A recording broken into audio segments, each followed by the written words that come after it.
double dose today. Got to give the people what they wiggity want. I'm back. A double shot in one day, even though you're gonna get these videos in multiple days. We're gonna talk about composite functions. All right, so a composite function is when you use basically the output of one function as the input of another function. It's a function inside of a function. That's how we do it, okay? So let's take this example. Let's say that f of x was x squared plus 2. That's one function. G of x is x squared plus 1. There's your second function, all right? If I was going to make this a composite function, I could say it in one of two ways. It seems like recently we got lots of different ways to say the same thing. Here's another one. I could call this f of g of x, fog, but f of g of x, like this. Or I could say f of g of x. You might see it in both of these different ways. Basically, it's saying put g of x inside f of x, okay? So that's what that means. So, oh, tragedy.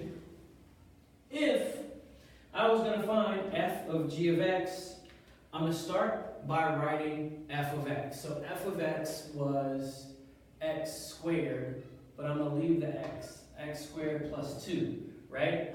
I'm going to put a parentheses in place of the x right here, and I'm going to replace the x with g of x, which is x plus 1. So this is actually f of g of x.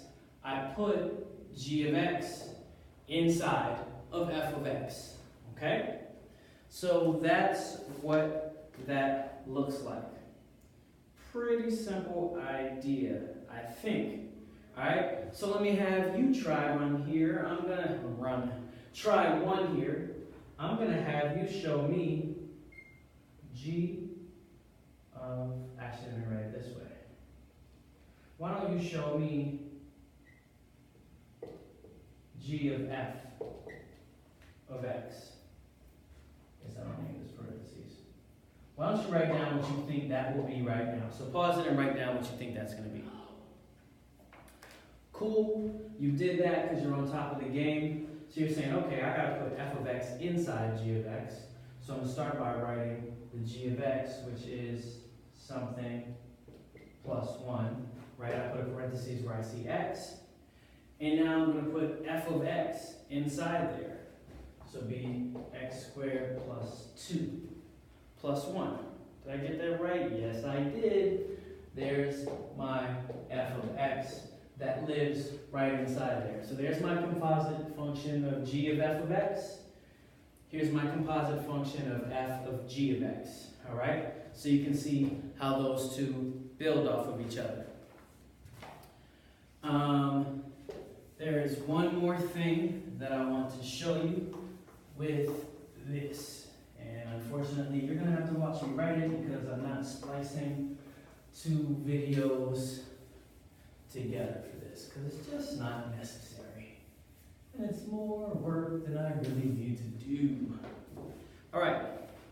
So, with composite functions,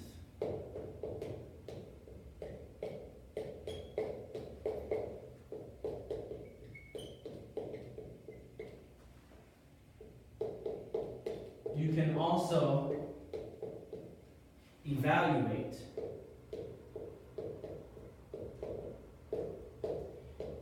if given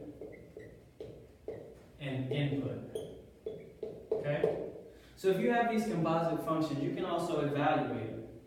So, for example, let's take the same thing that we have. So remember, in case we forgot, f of x is x squared plus 2. And g of x was x plus 1. And I'm going to ask you to find f of g of 10. Right? The way that I do this is I find the output of g of 10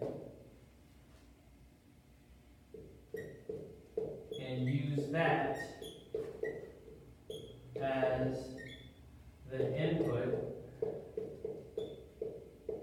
of f of x. Okay? So I figure out, well, what is g of 10?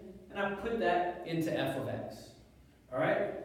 So g of 10 equals, well, g of x is x plus 1, so g of 10 is 10, let me do it this way.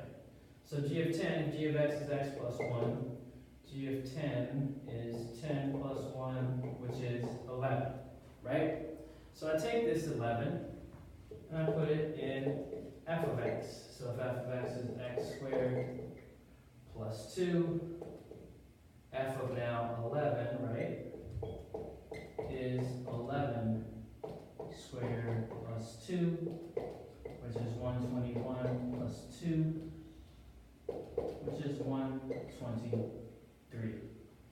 So this is all done, so f of g of 10 would equal 123.